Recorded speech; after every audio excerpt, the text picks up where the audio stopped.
ya. Mereka cenderung lebih suka jadi spesialis. Mereka cenderung lebih suka di satu bidang, gitu ya. Di satu bidang, satu bidang. Pertanyaan sekarang adalah, Pak Safir, contoh-contoh orang dominan kiri itu biasanya siapa? Ini biasanya contoh-contoh orang dominan kiri itu biasanya mereka yang kerja di bidang hukum, mereka yang kerja di bidang teknik, mereka yang kerja di bidang kedokteran dan lain sebagainya. Ya, kenapa begitu? Karena mereka logikanya kuat sekali, dan untuk bisa kerja di bidang kedokteran, hukum, teknik dan lain sebagainya memang butuh logika kuat. Butuh logika yang sangat kuat, ya. Orang hukum misalnya, ya. Ini orang hukum. Orang hukum, kalau dia jadi hakim gitu ya, dia harus bisa memisahkan mana tindakannya bukan kejahatan, mana yang tidak. Gitu ya. Nggak peduli itu mau saudaranya, mau apa gitu ya. Kalau lu salah, lu salah. Orang hukum, dia bisa naruh di kotak dengan baik. Ini salah, ini benar. Ini salah, ini benar. Karena kotaknya jelas. Orang dominan kiri, orang logik, kotaknya jelas. Kamu salah, kamu benar. Kamu salah, kamu benar. Hitam putih. Kamu salah, kamu benar. Orang hukum. Orang dokter misalnya, dokter harus bisa memisahkan. Dokter itu, kalau dia logikanya nggak kuat, susah jadi dokter. Dia logikanya harus kuat. Nah, biasanya orang dominan kiri itu biasanya kecenderungannya dia jadi spesialis. Nah, orang dominan kanan itu dia kecenderungannya biasanya dia cenderung jadi generalis. Jadi orang dominan kiri itu dia cenderung sukanya menjalankan satu hal, tapi itu aja selamanya, ya. Jadi kalau misalnya dia sekolah hukum,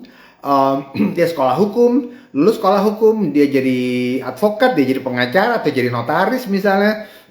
Setelah itu, kalau perlu diambil lagi S2 hukum, magister hukum.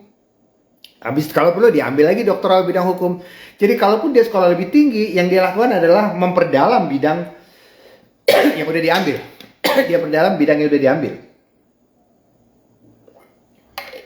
Jadi orang dominan kiri atau orang logik cenderung memperdalam bidang yang udah diambil. Itu dia perdalam. Sementara orang dominan kanan itu cenderung suka banyak hal, dan dia kalau disuruh mikir dalam sih bisa, tapi dia nggak suka mikir terlalu dalam. Dia lebih suka yang udah lewat gitu ya, yang udah lewat, yang udah terjadi. Dan dia lebih suka belajar banyak hal. Jadi kalau S1 dia ngambil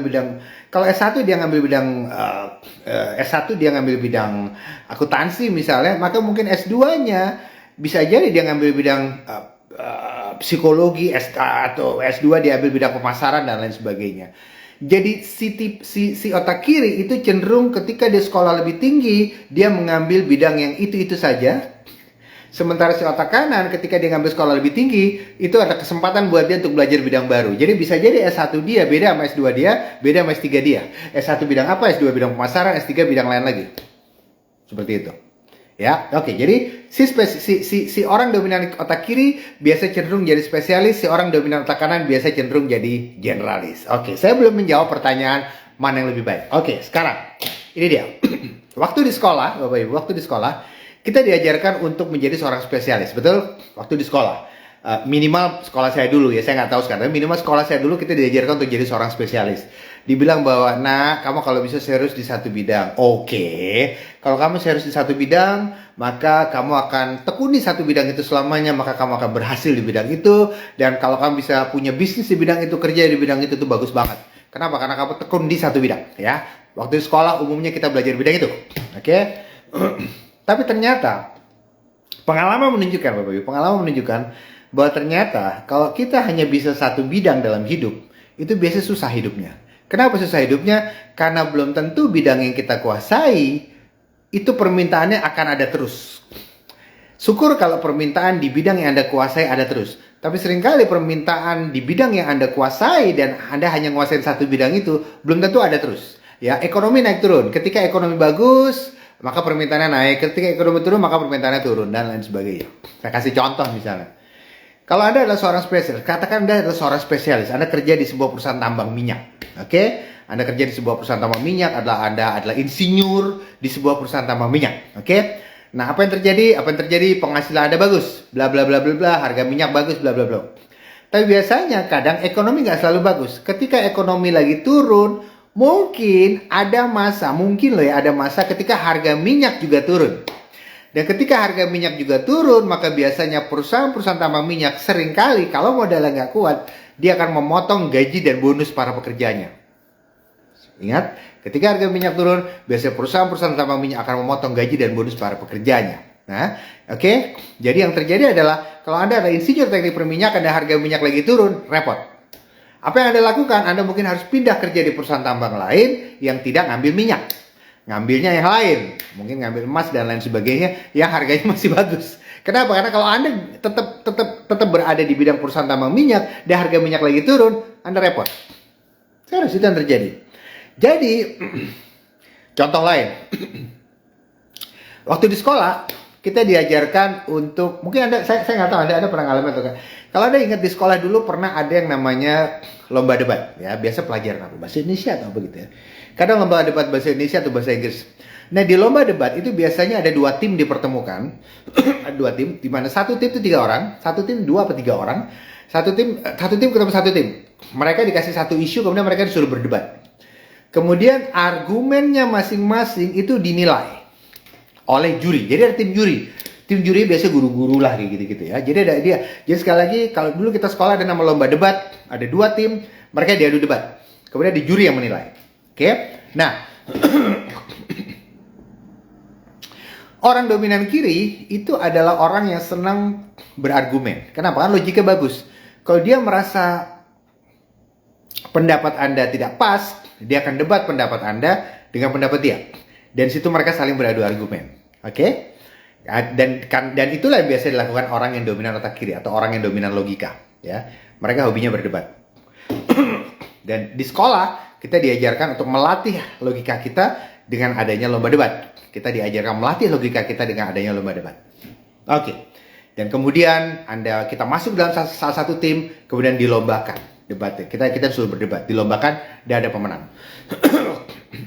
Dan argumen terbaik yang biasanya menang. Oke. Di kehidupan nyata, kalau Anda banyak berdebat, biasanya orang menjauh dari Anda. Setuju nggak Mas? Di kehidupan nyata, kalau Anda banyak berdebat, orang menjauh dari Anda. Ya nggak selalu, tapi kebanyakan begitu. Saya kasih contoh. Kalau Anda buka toko, terus Anda debat sama customer, Anda tahu Anda yang benar, customer yang salah. Apakah customer-nya balik ke Anda? Customer nggak balik ke Anda. Dia tahu Anda benar, tapi egonya sudah dijatuhkan sama Anda dengan argumentasi Anda yang kuat. Suami istri. Anda tahu Anda benar, tapi Anda debat pasangan Anda. Apa yang terjadi? Pasangan Anda tersinggung sama Anda. Anda nangkap maksud saya? Maksud saya adalah di sekolah kita diajarkan supaya logika kita kuat. Caranya bagaimana? Dengan beradu argumen. Oke? Di kehidupan nyata, kalau Anda berargumen dengan orang dekat Anda dijauhi oleh mereka. Walaupun mereka tahu Anda benar, Anda dijauhi oleh mereka. Dan biasanya Bapak Ibu, orang yang hobinya berdebat, orang yang hobinya berargumen, ini biasanya adalah orang-orang yang dominan kiri. Ya, mereka biasanya adalah orang-orang dominan kiri. Ya, mereka biasanya adalah orang-orang yang logikanya sangat kuat. Ya, tapi biasanya orang-orang seperti itu agak sedikit kasihan kalau dicemplungin dalam kehidupan nyata. Karena biasanya egonya tinggi. Ya, seorang spesialis kelemahannya adalah seorang spesialis biasanya yang dia lakukan adalah dia biasa akan saling bersaing dengan spesialis lain. Kenapa? Karena dia nggak pernah bisa bidang lain. Ya, misalnya gini. Jangan Anda pikir dokter nggak bersaing. Dokter juga saling bersaing, sama. Saya punya teman seorang dokter spesialis, dia juga cerita, saya juga bersaing kadang-kadang Mas Safir. Suami saya adalah seorang dokter dengan bidang spesialis yang sama dengan saya. Di luaran saya bersaing sama suami saya sendiri. Gitu ya. Nah, seorang spesialis biasanya bersaing satu sama lain. Kenapa dia bersaing? Karena dia nggak bisa bidang lain. Karena dia hanya bisa satu bidang, sehingga dia biasa egonya tinggi, saling bersaing. Sementara orang dominan otak kanan, karena dia bisa banyak bidang, walaupun dia kalah di satu bidang, dia bisa ngerjain yang lain. Cuma ada kelebihannya seorang spesialis. Kelebihannya ada begini, spesialis itu punya kelebihan. Kelebihannya apa? Karena jam terbangnya tinggi, makin tinggi jam terbangnya, makin banyak bayarannya, makin mahal bayarannya. Saya kasih contoh misalnya. Anda seorang dokter spesialis. Ketika Anda masih dokter umum, kemudian Anda kerja jadi dokter spesialis, Anda makin lama bayarannya makin besar. Kalau Anda kerja di rumah sakit, bagian Anda makin besar. Anda seorang penyanyi, makin lama jam terbang Anda makin tinggi, bayaran Anda makin besar. Ya, itu kelebihannya. Sementara seorang generalis, karena dia tidak suka mendalami satu bidang secara dalam, baru mau didalamin sebentar dia udah buka bidang-bidang yang lain. Maka seringkali dia tidak punya kesempatan untuk punya penghasilan besar di satu bidang. Kenapa? Karena dia sudah keburu buka bidang yang lain. Dan setiap bidang penghasilannya nggak gede-gede amat, tapi kalau dia punya banyak bidang, maka secara total duitnya gede juga. Seperti itu. Jadi Anda nangkep di sini maksud saya. Maksud saya adalah spesialis kelebihannya adalah penghasilannya bisa sangat-sangat besar. Generalis kelebihannya adalah penghasilannya mungkin tidak besar, tapi dia umumnya punya banyak sekali sumber penghasilan. Nah sekarang, mana lebih baik antara spesialis dan generalis? Ini dia. Kalau Anda mau punya penghasilan besar dari satu bidang, Anda jadi spesialis. Anda jadi spesialis. Anda jadi spesialis. Di bidang apapun. Di bidang apapun. Dan kalau bisa, makin spesifik bidang Anda, makin nggak ada yang ngerjain bidang itu, makin besar bayaran Anda. Kalau Anda karyawan, bayaran Anda makin besar. Kalau Anda seorang pekerja mandiri yang terjun di spesialis di bidang tertentu, misalnya Anda seorang pekerja seni, ya. Mungkin Anda ingat dulu, kalau nggak salah ada acara Indonesia Mencari Bakat. Ada seorang artis, peserta Indonesia Mencari Bakat, saya lupa namanya. Dia itu unik. Kenapa unik? Karena dia menyanyi dan bisa memerankan dua karakter, cowok sama cewek. Anda masih kan namanya, sini cowok, ini cewek, ini cowok, ini cewek. Tiba-tiba jadi cowok, tiba-tiba jadi cewek, gitu ya. Dan nggak ada orang lain yang lakukan. Orang itu, kalau diundang manggung di acara perusahaan, bayarannya gede banget. Kenapa? Karena dia tahu tidak ada orang lain seperti dia. Seperti itu. Luar biasa. Kalau Anda ada yang ingat namanya, ya ada tulis namanya lah ya, gitu, seperti itu. Tapi seperti itu kurang lebih, ya. Nah, spesialis bayarannya sangat besar. Tapi ada kelemahannya. Kelemahannya adalah Hansen, thank you Pak Andi. Thank you Pak Andi, Hansen ya.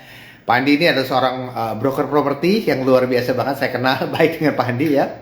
Oke, Hudson apa Hansen? Hudson kali ya, Hudson apa Hansen ya? Oke, Mbak Sini nanti kita jawab pertanyaannya. Oke, cuma kelemahannya adalah kalau Anda jadi spesialis kerja di satu bidang, maka Anda hanya bisa berdoa supaya bidang Anda ada terus permintaannya. Kenapa? Karena bisa saja suatu hari ketika ekonomi lagi turun, bidang Anda itu lagi turun juga permintaannya, sehingga Anda terpaksa harus mental dari bidang itu. Saya kasih Anda contoh. Setuju nggak sama saya? Kalau pilot adalah salah satu pekerjaan bergaji besar. Setuju sama saya? Udah gaji besar, dia juga dapat penghasilan besar dari uang terbang. Ya, pilot itu ada yang gaji tetapnya plus uang terbang. Sekarang bayangkan seorang pilot ketika dia dapat gaji dan dia terbang, tiap kali dia terbang dia dapat uang terbang, dapat uang terbang. Jadi yang dia lakukan adalah kalau orang yang terbang banyak, jam terbangnya makin tinggi. Kenapa? Karena kalau yang terbang banyak, airline itu akan menambah pesawat, akan menambah lagi rute yang sama di jam yang berbeda tapi rute sama. Ya, misalnya Jakarta Surabaya permintaannya tinggi. Oke, airline itu bilang, oke, kita nggak cukup Jakarta Surabaya cuma 3 kali sehari, kita perbanyak jadi 5 kali sehari. Kita perbanyak jadi 7 kali sehari. Siapa yang senang? Pilot yang senang. Kenapa? Karena pilotnya lebih sering terbang, sehingga apa? Jam terbangnya tambah banyak, sehingga apa? Fulusnya tambah banyak. Betul? Oke. Ya, spesialis. Dan biasanya airline senang. Kenapa? Pilot gue spesialis nih, dia jago nih, udah terbangin pesawat sekian puluh ribu jam segala macam. Oke. Tapi ternyata apa yang terjadi?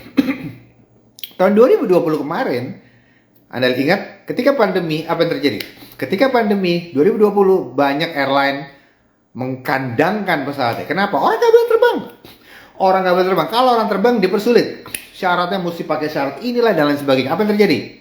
Berbulan-bulan airline mati. Berbulan-bulan. Dan apa yang terjadi dengan para pilot? Nggak dapat jam terbang. Nggak dapat uang terbang. Memang sih mereka masih ada gaji, tapi uang terbangnya seringkali lebih tinggi daripada gaji tetap ya. Jadi apa yang terjadi? Mereka nggak dapat uang terbang, dapatnya gaji tetap. Dan yang asik adalah, untuk bikin seru lagi adalah, banyak airline memotong gaji tetapnya juga. Jadi udah tuh pilot nggak dapat uang terbang, gaji tetapnya dipotong. Anda nangkep maksud saya? Dan si spesialis, si pilot ini bingung. Waduh, gue nggak terbang nih. Dia bingung kenapa? Karena selama hidup dia tidak pernah belajar hal lain dalam hidupnya selain terbang. Dia nggak pernah belajar hal lain dalam hidup selain terbang. Dia nggak pernah belajar masak, dia nggak pernah belajar bikin kopi, dia nggak pernah belajar jualan online, nggak pernah. Kenapa? Karena selama hidupnya dia fokusnya adalah belajar terbang. Dan selama hidupnya, ketika dia fokusnya adalah belajar terbang, dia fokusnya adalah menambah jam terbang. Seperti itu. Mas Hafir, itu kan contoh pilot. Ada nggak contoh spesialis lain yang ketika pandemi kemarin mereka mental dari kerjaannya karena permintaannya turun? Banyak pekerja panggung, pekerja seni di panggung, penyanyi-penyanyi itu ketika pandemi kemarin, tewas semua. Nggak ada corporate ngadain acara off air, nggak ada corporate ngadain acara. Siapa corporate yang berani ngadain acara off air 2020 2021? Nggak ada yang berani. Kenapa nggak ada yang berani? Pandemi kok ngadain acara off air. Udah, mereka nggak hanya takut saling nularin virus, tapi mereka juga takut ditegor, didatengin lah, nggak boleh, suruh bubar segala macam. Dan semua pekerja panggung tewas. Dan seringkali para pekerja panggung itu, para artis, para penyanyi dan lain sebagainya, selama hidup dia nggak pernah belajar bidang lain dalam hidupnya. Kenapa? Karena selama hidup dia hanya belajar satu bidang itu aja. Tapi memang ada beberapa spesialis yang ketika pandemi tetap selamat karena permintaannya tetap tinggi. Siapa? Coba tebak. Dokter. Dokter itu ketika pandemi permintaannya tetap tinggi. Walaupun sekali lagi nggak semua dokter ya. Ada dokter yang ramai, ada dokter yang sepi juga. Jadi kesimpulannya adalah ini dia kesimpulannya. Kalau Anda mau penghasilan besar, jadilah spesialis. Tapi jangan pernah menutup diri belajar bidang lain dalam hidup Anda. Kenapa? Karena kita tidak pernah tahu besok-besok spesialisasi kita tiba-tiba turun permintaannya. Dan untuk bisa survive, yang harus kita lakukan adalah, coba tebak, melakukan hal lain di luar spesialisasi kita. Entah Anda buka toko makanan, kayak entah Anda buka coffee shop, kayak entah Anda jualan ini, jualan itu, dan lain sebagainya. Kesalahan banyak orang adalah ketika dia menjadi seorang spesialis, dia merasa bidang dia adalah bidang paling dewa sedunia. Dan karena dia merasa bidang dia adalah bidang paling dewa sedunia, dia merasa bidang gue paling keren. Dia merasa pekerjaan gue sebagai pilot itu keren banget. Gue gak mau belajar hal lain dalam hidup. Saya tidak mau belajar lagi yang hal lain dalam hidup. Karena saya cukup terjun jadi pilot ini aja. Yes, saya gak mau belajar lain dalam hidup. Tapi ketika pandemi, airline semua dikandangkan, dia bingung mau kerja apa. Kenapa? Karena dia nggak bisa kerjaan hal lain. Karena selama sebelum pandemi, dia menganggap bidang dia adalah bidang paling dewa sedunia. Nggak ada bidang seperti dia. Artinya bidang yang income-nya paling oke dan lain sebagainya.